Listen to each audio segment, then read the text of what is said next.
throwing out everybody, My lord. followed by another dictator throwing out everybody, following by a third dictator throwing out everybody. Original constitution did not have these D, E, F, G clauses. My lord. These are imposed by a dictator, correct or not correct? Correct. And why you gave it no importance? Either say we support dictatorships. Hang ऐसे नहीं होगा ना। आइन का तकद्दुस उसी वक्त होगा जब हम उसका तकद्दुस मानेंगे। या हम कहते हैं हम बंदूक का तकद्दुस मानते हैं। मुनाफिक काफिर से बुरा होता है मेरे हिसाब से। अपने ऊपर क्यों नहीं कंडीशन डाल दी है कि I will not be non profligate अमीन वगैरह। चलिए आदि जमहूरियत आ जाए पूरी से तो बेहतर है। प्लीज आप देखिए ना, मिलिट्री डिक्टेटर्स के सामने आप लोग कोई बात ही नहीं करते हैं। नाअहली ताहयात होगी, ये कहाँ लिखा हुआ है? ताहयात नाअहली का उसूल तो समीउल्लाह बलोच केस में तय किया गया। अगर हम समीउल्लाह बलोच केस और सेक्शन 232 को गलत कह दें तो नाअहली तो एक दिन भी नहीं रहेगी। कोई सच्चा है या नहीं, ये उसूल तो ट्रायल के बाद ही तय हो सकता है। एक फौजी आमिर आकर सबको उठाकर बाहर फेंक देता है।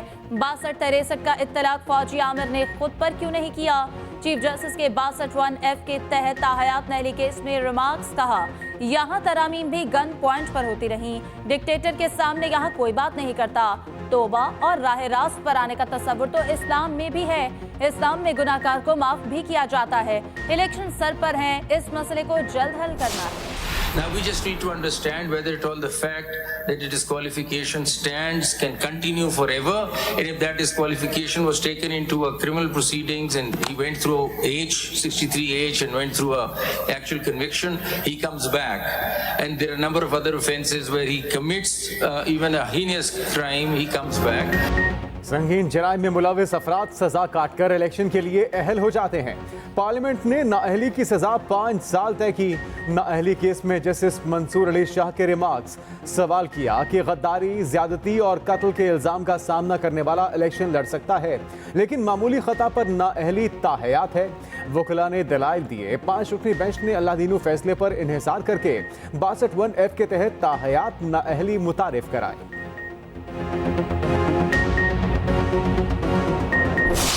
जो रिजर्व सीट है जो पूरे मुल्क में 227 है, उसमें 70 सीटें नेशनल असम्बली और बाकी सीटें प्रोविंशियल असम्बलीज की हैं। जो रिजर्व सीट के लिए अप्लाई कर चुके हैं उनकी नॉमिनेशन की स्क्रूटनी अभी तक इलेक्शन कमीशन ने नहीं की, बल्कि इलेक्शन कमीशन ने उसकी वजह से स्केड्यूल में चेंज करके रखा कि आखिरी दिन 13 तारीख तक है। चूँकि मैटर अर्जेंट है, निशान अलाट होना बड़ा ज़रूरी है। तहरीक इंसाफ इंतखाबी निशान बनने के हसूल के लिए सुप्रीम कोर्ट पहुंच गई। पेशावर हाई कोर्ट के फैसले के खिलाफ अपील दायर कर दी। रहनुमा पीटीआई बैरिस्टर गौहर कहते हैं भले के निशान से मुतालिक सुप्रीम कोर्ट का बेंच बनाया जाए। सुप्रीम कोर्ट से दरख्वास्त करेंगे हमें सुना जाए। इलेक्शन कमीशन ने अपनी दरख्वास्त में लिखा था कि अहम तरीन मामला है, हमारी भी यही इस्तदा है। स्क्रूटनी का वक्त खत्म हो रहा है, टिकट तकसीम करना है, उम्मीद है भले का निशान हमें ही मिलेगा। लतीफ खोसा बोले मुल्क को चौथी मरतबा लूटने की तैयारी हो रही है। मुखालफिन का मकसद पीटीआई को इंतखाबी निशान से महरूम रखना। इलेक्शन कमीशन का रवैया दुनिया के सामने है। कासात की जांच पड़ताल के दौरान जुल्म किया गया। ये लोग बानी पीटीआई को ज्यादा से ज्यादा जेल में रखना चाहते हैं। दिल का तकलीफ होते हैं तो वो खुद लंदन भाग जाते हैं। हम हर शख्स को मुफ्त और मियारी जो सेहत के इलाज है वो दिलवाना चाह रहे हैं। खान साहब ने 50 लाख घर का वादा किया था इस मुल्क के साथ। वजीर आजम रहा 4 साल, एक भी उसने घर नहीं बनाया। मैंने वादा किया कि मैं इनका घर बनाऊंगा। सिंध में मैं 20 लाख घर बना रहा हूं उन सैलाब मुतासरीन के लिए। बिलावल भुट्टो का रायबंड में जलसा, नून लीग निशाने पर। कहा दिल की तकलीफ होती है तो ये लंदन भाग जाते हैं। क्या रायबंड में मुफ्त और मयारी इलाज का इंतजाम है?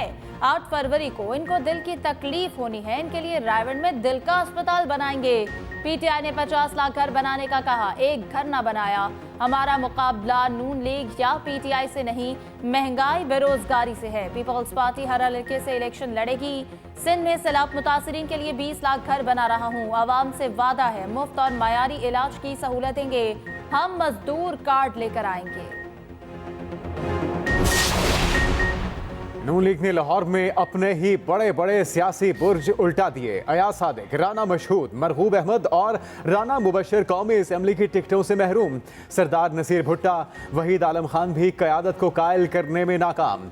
सरदार अयाज सादिक और राना मुबशर को ज़िमनी इंतखाबात में एडजस्ट करने का फैसला। अयाज सादिक को सेनेट की टिकट भी ऑफर किए जाने का इम्कान। लाहौर से कौमी असम्बली की 14 में से। नैब से सजायाफ्ता सियासतदानों के लिए नई मुश्किल। नाअहली की मुद्दत फिर से 10 साल होगी। इस्लामाबाद हाईकोर्ट ने नाअहली की मुद्दत बहाल कर दी। सिंगल बेंच का फैसला डिवीजन बेंच ने मुअत्तल किया। अटॉर्नी जनरल को नोटिस जारी। जस्टिस मोहसिन अख्तर कयानी और जस्टिस सबन रिफत इम्तियाज ने हुक्म इम्तना जारी किया।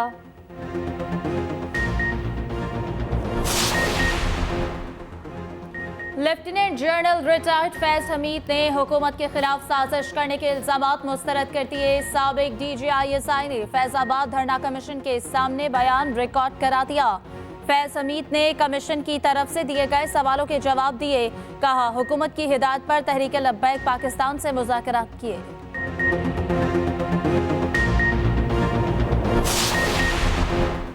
इख्तियार सबके लिए। MKM ने इंतखाबी मंशूर पेश कर दिया।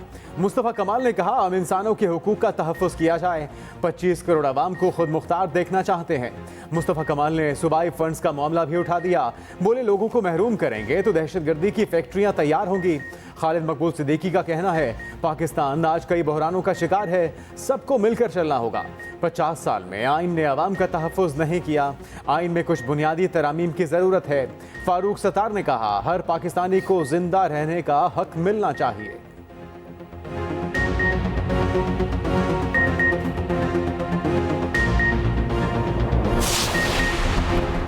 एपलेट ट्रिब्यूनल ने मुख्तलिफ हैवी वेट्स को क्लियरेंस दे दी। रिटर्निंग अफसरान के कासात मुस्तरद करने के फैसले उड़ा दिए। NA-55 से राजा बिशारत के कासात मंजूर। अटक से ईमान ताहिर को इलेक्शन लड़ने की इजाज़त मिल गई। कराची से फिरदौस शमीम नकवी को रिलीफ मिल गया। NA-75 से जुल्फ़िकार दस्ती के कासात मंजूर। कुरैशी खानदान की अपीलों पर दफ्तरी एतराज़ात खत्म कर दिए गए। सब्ताइन खान के PP 88 मियावाली से कासात नामजदगी मंजूर कर लिए गए।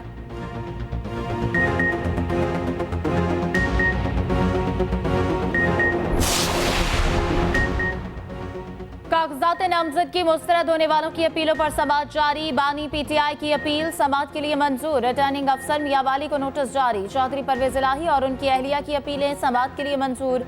NA-56 और 57 से शेख रशीद को इलेक्शन लड़ने की इजाजत मिल गई। कागजात नामजदगी मंजूर। रिटर्निंग अफसर का फैसला कलअदम करार। सरबराह अवामी मुस्लिम लीग ने कहा कि ट्रिब्यूनल ने मेरी नाअहली का फैसला रद्दी की टोकरी में फेंक दिया। असली और नस्ली हूँ, कभी किसी के खिलाफ बयान दिया ना साजिश की।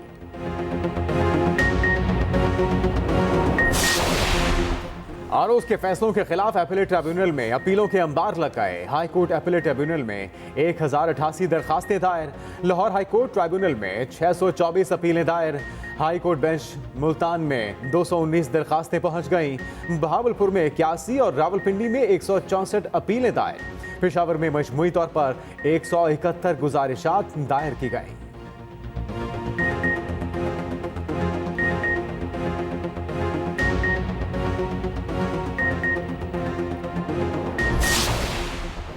तोशाखाना केस। बानी PTI और बुशरा बीबी पर फर्द जुर्म आयद किए जाने का इम्कान। बानी PTI के अहले खाना अदालत में मौजूद। एहतसाब अदालत के जज मोहम्मद बशीर केस की समाअत कर रहे हैं। नैब के deputy prosecutor general Muzaffar Abbasi के दलाइल जारी। उधर नवाज शरीफ, आसिफ अली जरदारी के खिलाफ तोशाखाना गाड़ियों के रेफरेंस की समाअत बगैर कार्रवाई मुलतवी। एहतसाब अदालत इस्लामाबाद में समाअत। जरदारी और गैलानी की हाजिरी की दरख्वास्त दायर।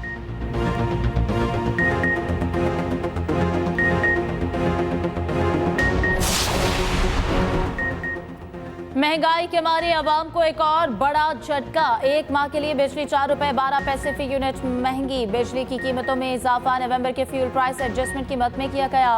नेपरा ने नोटिफिकेशन जारी कर दिया। कीमतों में इजाफे का इत्तला के इलेक्ट्रिक सारिफीन पर नहीं होगा। मौजूदा इजाफा बिजली सारिफीन से जनवरी के बिलों में वसूल किया जाएगा।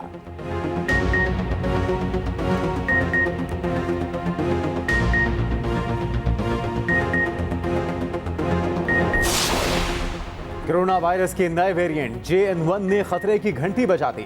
National command and operation centre in action. बैरून मुल्क से आने वाले 2% मुसाफिरों के कोरोना टेस्ट शुरू करने का फैसला। पाकिस्तान में अब तक कोरोना के नए वेरिएंट JN1 का कोई केस रिपोर्ट नहीं हुआ।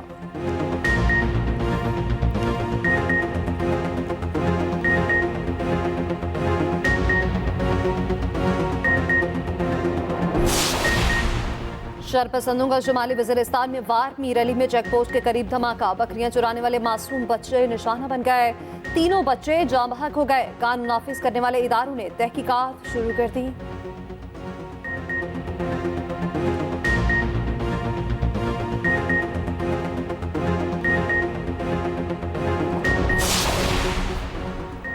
दीर लॉयर में जुल्म की दास्तान रकम। घर से लापता 5 साला बच्ची की लाश मिल गई। डॉक्टर्स ने बच्ची से ज्यादती का खदशा जाहिर कर दिया।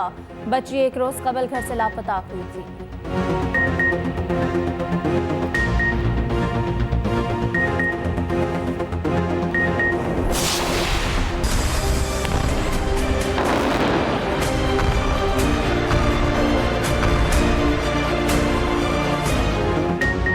गजा में सेहूनी दहशतगर्दी जारी। कई माह से जारी बारूद की बारिश थम ना सकी। मजीद 125 फलस्तीनियों ने शहादत का जाम पी लिया। इसराइली गैरकमाली को रिहा कराने की कोशिश में मार दिया गया।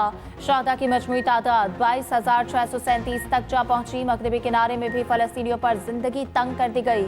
अब तक 324 से ज्यादा शहादतें रिपोर्ट हो चुकी हैं।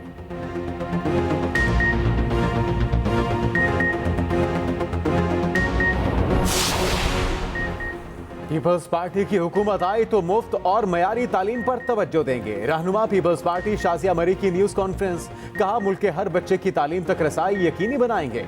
सईद गनी कहते हैं फहमीदा मिर्जा ने कागजात में कर्जों का जिक्र न करके हकायक छुपाए। क्या स्टेट बैंक का काम किसी की सहूलतकारी करना है?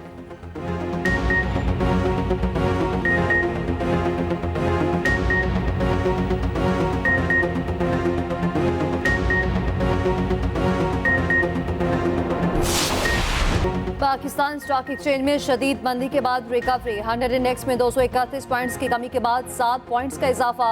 उधर अमेरिकी करेंसी की बेकदरी जारी। इंटरबैंक में डॉलर 5 पैसे सस्ता हो गया।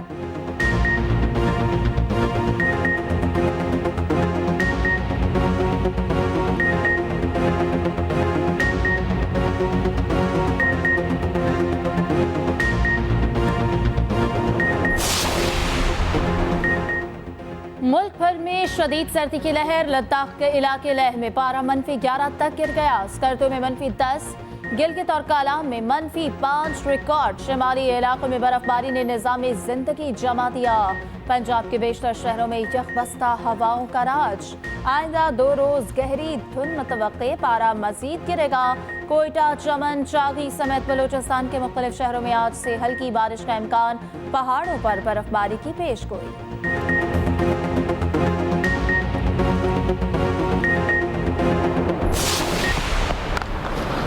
Nice drive.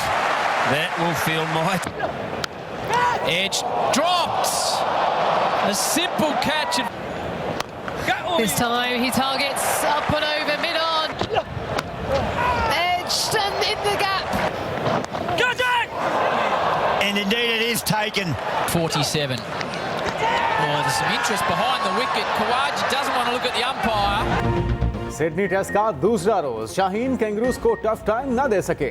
2 विकेटों के नुकसान पर ऑस्ट्रेलिया ने 116 रन बना लिए।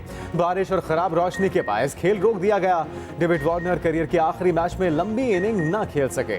ऑस्ट्रेलियाई ओपनर 34 रन बनाकर सलमान आगा का शिकार बने। उस्मान ख्वाजा को 47 रन पर आमिर जमाल ने दबोच लिया। लबुशेन और स्टीव स्मिथ क्रीज पर मौजूद। ऑस्ट्रेलिया को पाकिस्तान की बर्तरी खत्म करने के लिए मजीद 197 रन दरकार।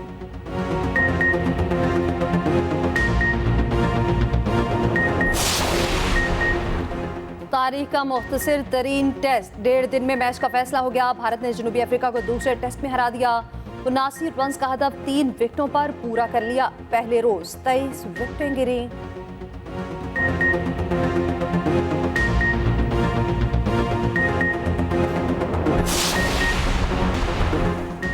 PIC लाहौर की स्टेट ऑफ द आर्ट नई इमरजेंसी का इफ्तिताह। निगरान वज़ीर आला पंजाब का अपग्रेड होने वाली इमरजेंसी का तफसीली दौरा, सहूलियात का जायजा लिया।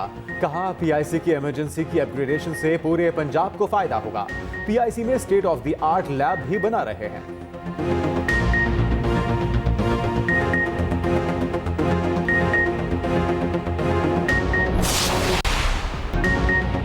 सिख रहनुमाओं के कत्ल की साजिश मोदी सरकार के गले पड़ गई। अमेरिका और भारत के दरमियान कशीदगी बढ़ गई।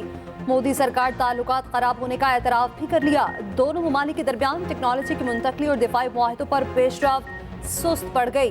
बाइडन ने हिंदुस्तान की यौम जमहूरिया का दावतनामा भी ठुकरा दिया। मोदी सरकार ने क्वाड ग्रुप का इजलास मुलतवी कर दिया। अमरीकी इदारा बराए मजहबी आज़ादी का भारत को तशवीशनाक मुल्क पे शामिल करने का मुतालबा।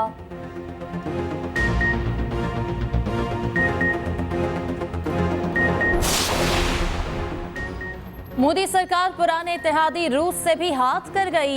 यूक्रेन जंग में भारतीय साख्ता असलहे के इस्तेमाल का इंकशाफ। वीडियो में यूक्रेनी फौज के हाथों हिंदुस्तानी साख्ता असलहे की मौजूदगी ने तहलका मचा दिया। यूक्रेन से मिलने वाले मखसूस असलहे की तैयारी हिंदुस्तान में होने का काफी इम्कान।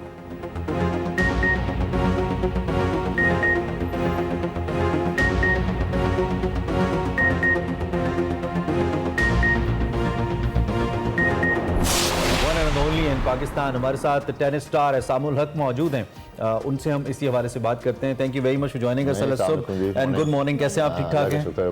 जब इंडियन क्रिकेट टीम के चेयरमैन आ सकते हैं, प्रेसिडेंट आ सकते हैं पूरे अपने कंटिजेंट के साथ, तो आप टेनिस टीम भी भेज सकते हैं। बिल्कुल।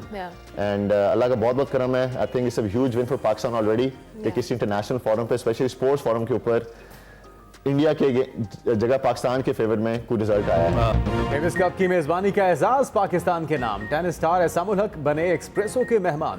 कहते हैं इंटरनेशनल टेनिस फेडरेशन ने भारत के मुकाबले पाकिस्तान का मौक़िफ़ तस्लीम किया।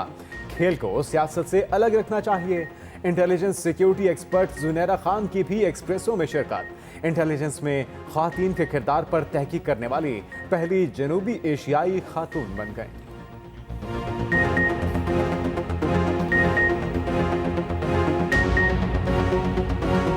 She is an intelligence and security expert, live right now with us all the way from UK. Zunaira, welcome to Expresso and good morning. ये subject obviously मेरे सामने आया and I just looked into it in detail and it actually excited me कि इसके जो prospects थे further. Then मैंने इसमें further भी जब research की तो इसमें women का जो था एक role, obviously हमारे मुल्क में कम लड़कियाँ, कम लोगों ने opt किया हुआ।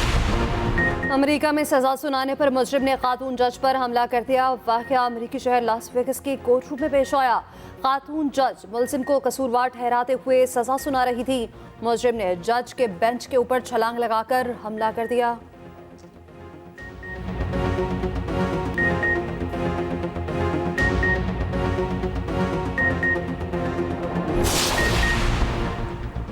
मारूफ शेफ और माहिर अमूर खाना जुबैदा आपा को पिछले 6 साल बीत गए। इनके टोटके आज भी मशहूर। हर किसी से शफकत से बात करने का अंदाज हमेशा याद रखा जाएगा।